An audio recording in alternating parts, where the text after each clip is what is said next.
In this video, I'm going to quickly review and demo the Panasonic DMR-ES15 DVD player and recorder that I use when digitizing old VHS tapes. And if you're in the process of trying to learn how to take your old VHS tapes and put them onto your computer, you should definitely watch this video because I promise you that it will save you a lot of time.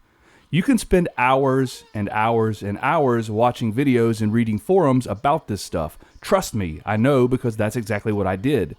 I had a lot of VHS tapes to digitize, and I wanted to at least have somewhat decent quality without spending a small fortune on ancient gear that might not even work properly anymore, which led me to this very simple yet effective setup that I'm going to show you in this video. But first, I'm going to quickly go over the DMR-ES15. There are already several videos online that show what the ES15 can do and how it can improve the quality of old VHS tapes that might have playback issues, but I've never seen a video that shows exactly how the uploader is using the device. Now, I use an ES15, but you can also achieve similar results with the Panasonic DMR-ES10, and some people actually prefer that device over the ES15. And the best thing is, right now when I'm filming this in September of 2024, you can find these units all day long on eBay and other similar sites for around $50 to $100. In this test, you will see footage running through the ES15 on the left, while on the right, you can see the footage without the ES15. So here you can see how the ES15 affects footage from a VHS tape that was recorded on November 25th, 1984. At the time I'm filming this footage on this VHS tape is around 3 months from being 40 years old, and this tape is very well used.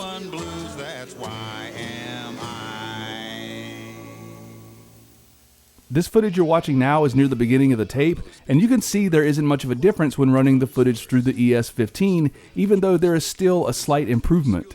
As you're watching, you'll see that, in the original footage on the right, sometimes there is very noticeable wiggle and jitter coming from the tape. So even though the footage is much better at the beginning of the tape, there are still some pretty bad issues going on. And although it might be difficult to see depending on how you're watching this video, especially if you're on a phone, the overall color and picture quality is just better when using the ES15. A Disney Sunday movie first. What kind of place do you live in? A boy helps. And as you'll see, you will really start to notice the footage distorting quite a bit and how the ES15 cleans it up quite nicely. Place for boy, kid. Fuzz Bucket. Wednesday, Balky's got the cure for Larry's bad back. That's incredible! Of course, sometimes there are side effects. I can't move my arms. That's one of them. They're perfect strangers. Then, Our child's being terrorized. learn how to take a bite out of crime.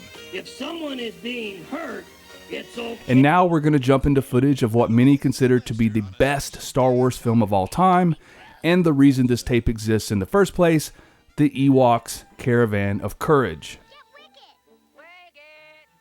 Now, this footage is around an hour into the tape, and you will see the footage get progressively worse as the footage rolls on deeper into this critically acclaimed, world-renowned Star Wars classic. Again, you can see how great of a job the ES15 is doing getting rid of all of that tape wiggle and jitter. Now we're getting very close to the end of this fine film and this 40-plus-year-old tape, and you can really see the major issues that are going on and the amazing job the ES15 is doing to clean everything up. It really is pretty awesome what the ES15 is doing here. But what's even more awesome is how simple it is to use this device and get really good results. And I'm not even using a top-of-the-line VCR. Don't get me wrong, this VCR works fine. It's a Sanyo DVW7200 VHS/DVD player and recorder combo. But there are much better options out there when it comes to digitizing old VHS tapes. However, having said all that, this unit has worked completely fine and I've had great results. The VCRs that are commonly recommended for this type of work now cost many hundreds of dollars, and quite a few of them are well over $1,000. So if you want the best of the best, then go for it. For what I'm doing, this setup is more than good enough for me. This unit has an S-Video out, and S-Video is usually recommended when connecting this type of equipment, but on this unit, the S-Video connection only works when you're using the DVD player, and of course, I'm just using this to play VHS tapes, so the S-Video isn't an option.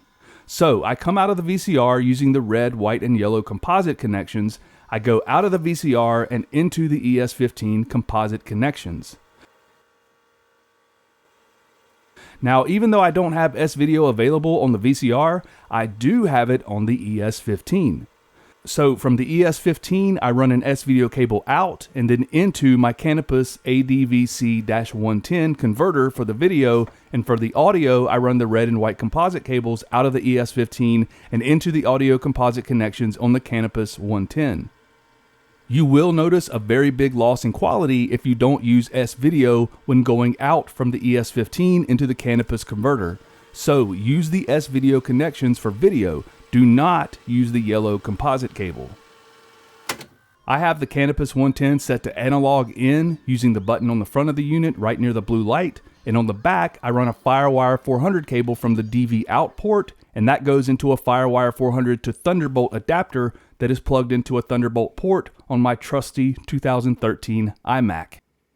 The iMac is running OS X Mavericks 10.9.5, which is one of my favorite Mac operating systems ever released, which is why I still use it regularly to this day when working with graphics, audio, and video projects. I also still use it for developing websites and apps. To get the footage into the computer, I'm using an older version of Final Cut Pro 10 and importing using the Import from Camera feature. The software recognizes the Canopus 110 as a camera, so I can use the Import from Camera feature, which makes everything nice and quick and simple. Not including the VCR, which you can find for around $50 or even less, or the older iMac, which you can also find listed at fairly cheap prices nowadays, I paid around $275 for this complete setup. And for the results I'm getting, I'm super happy with that.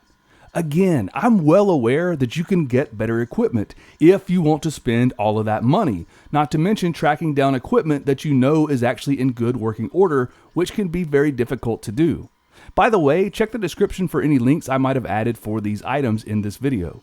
Now, once you have your equipment set up and properly connected, you will need to make some changes to the settings in the ES15, and to do this, you will need the remote control. If you buy a unit that doesn't come with a remote, you can find new remotes that work with the ES15 all day long online. Again, check the description of this video. The first thing you want to change in the ES15 settings is the video black level. To do this, you just press the functions key on the remote, go down to other functions, click the round enter button, click enter again to go into the setup menu, then scroll down to video. From there, go over to the right and down to black level control, then make sure the input level is set to lighter and the output level is set to darker. After those settings are in place, press the return button a couple of times to close all of the menus. The last option you need to adjust is the line in NR, or noise reduction. You can access this option by pressing the display button, which is right under the circular set of buttons where the enter button is located on the remote. Once you press the display button, scroll down to video and then click over to the right where you can choose off, on, or automatic, and set the line in NR to off. Ironically, this will help reduce any undesirable artifacts or elements that the ES15's noise reduction feature might add to your captured footage. You can then hit the return button to close all of the menus, and you're now ready to capture your VHS footage. And that's it. Those are the only settings I change within the ES15. So this is definitely a great setup, and I definitely recommend it if you're planning to transfer some old tapes to your computer and you want some halfway decent results. Trust me, this setup is worth every penny.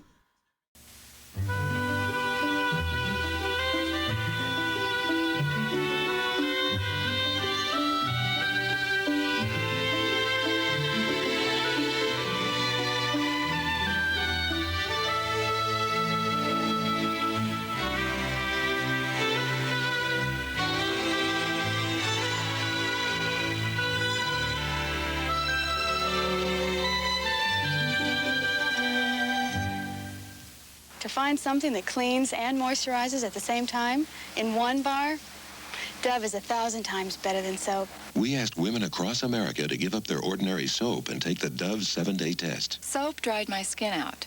Dove made it feel soft. Dove is 1/4 moisturizing cream. It doesn't dry your face like soap. Dove makes you feel prettier because it makes your face feel so soft and touchable. Dove is better than soap. You can feel it in your skin. Dove is the best thing that's happened to my face. Squeeze. All you've got to do is squeeze. Kraft mayonnaise is creamy, so creamy, and now it comes out so easy. Kraft mayonnaise on cheese in your eggs or BLTs. Kraft so creamy, all you've got to do is squeeze. Now you can get the great taste of Kraft Real Mayonnaise in a handy, easy-to-use squeeze bottle.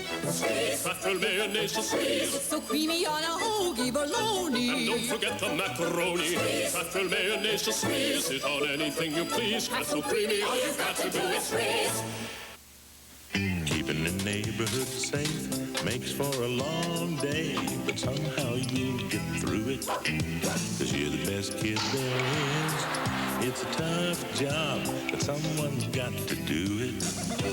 Born to play hard, but you got your soft side too. And your Levi's hardware jeans are a little bit like you. Tough but soft, Levi's hardware jeans.